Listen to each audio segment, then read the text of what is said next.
لیکن آپ کو معلوم ہے کہ اس کے خاکہ ساز، اس پالیسی کو بنانے والے آج بھی عہدوں پر قائم ہیں، آج بھی وہی انہی عہدوں پر قائم ہیں،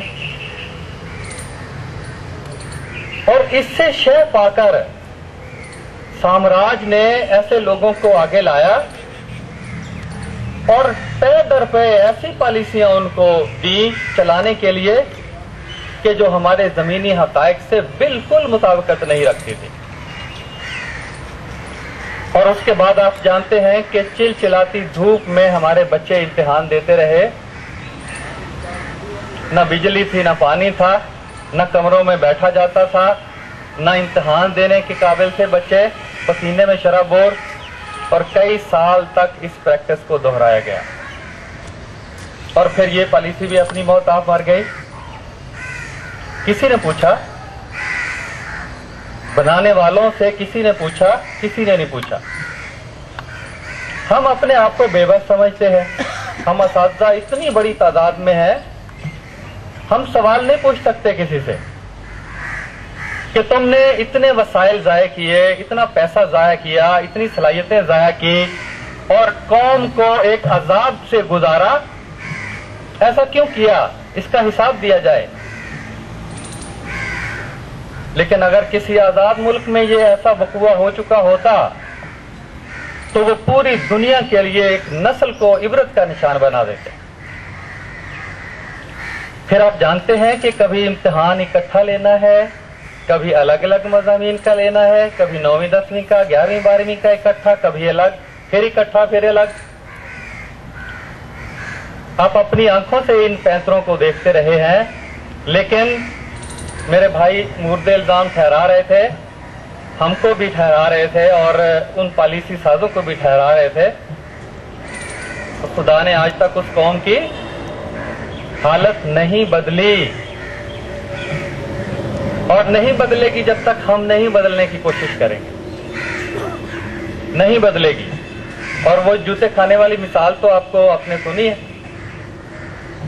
کہ اگر 10 جوتے کھانے کی عادت پڑ گئی ہے تو انہوں نے دیکھ لیا ہے کہ کھا لیے ہیں صبر و شکر کے ساتھ، پھر 20 جوتے مارنے کا پروگرام بنا لیا ہے، 20 کھا لیے ہیں تو 30 کا پروگرام بن گیا ہے۔ اساتذہ کرام، یہ ہمارے ساتھ ہو رہا ہے، اور ہمارے سامنے اتنی بڑی تعداد ہے طلبہ کی، اتنی بڑی تعداد ہے، ہم یہ بیداری کیوں نہیں پیدا کرتے ان میں؟ انہوں نے آگے جا کر باغ ڈور سنبھالنی ہے، انہوں نے تحریک چلانی ہے۔ میں مثال دیتا ہوں کہ کشمیر کی تحریک ان کے قائدین نے، ان کے اساتذہ نے 10 12 13 سال کے لڑکوں میں منتقل کر دی ہے، اور پچھلے 10 سالوں میں ان کے ساتھ جو ہم نے بے وفائی کی ہے، ہمارے حکمرانوں نے بے وفائی کی ہے، ان کا اعتماد ہم سے اٹھ گیا ہے اور وہ اپنے پاؤں پہ کھڑے ہو کر تحریک چلا رہے ہیں۔ جو گولی کھانے والے آپ سنتے ہیں خبروں میں، وہ 12 13 سال کے نوجوان ہوتے ہیں۔ ان کے استاد نے، ان کے قائدین نے اس تحریک کو نئی نسل میں منتقل کر دیا ہے۔ اگر ہم نے زیادہ کام نہیں کیا تو اس تحریک کو نئی نسل میں منتقل نہیں کیا تو یقیناً محترم اساتذہ کرام، چاہے برا لگے، میں تو بات کہوں گا کہ ہم ذمہ دار ہیں، ہم نے اپنی ذمہ داری ادا نہیں کی۔ یہ جتنے اساتذہ یہاں بیٹھے ہیں، ان کے سامنے ہزاروں طالب علم سوجھ بوجھ رکھنے والے روزانہ بیٹھتے ہیں۔ اس ملک کی باغ ڈور کو سنبھالنے کے لیے ہم نے کسی کو تیار نہیں کیا، ہم بھی ذمہ دار ہیں۔ اور یونیورسٹی کی بات کر رہے تھے جاوید اصغر صاحب، آپ کو پتا ہے ایک دن تحریک چلائی انہوں نے، ایک دن یونیورسٹیاں بند کی ہیں، اور ان کو مذاکرات کی میز پہ بٹھا لیا گیا ہے اور ان کے مطالبات مانے گئے ہیں۔ یہ اس طرح کی بات ماننے کا ذہن ہی نہیں ہے۔ جب تک لوگ سڑکوں پہ نہیں نکلتے، جب تک ان کا گھیراؤ نہیں ہوتا۔ چیف جسٹس کو بحال کیوں کیا گیا ہے؟ اس لیے کہ گھیراؤ ہو چکا تھا۔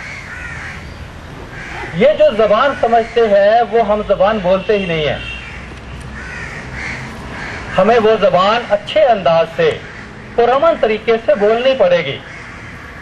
اگر ہم اپنے وجود کو برقرار رکھنا چاہتے ہیں، اس نسل کو ان تبدیلیوں سے بچانا چاہتے ہیں، اس باد سموم سے اور اس زہریلے اثرات سے بچانا چاہتے ہیں، تو ہمیں بیداری پیدا کرنی پڑے گی،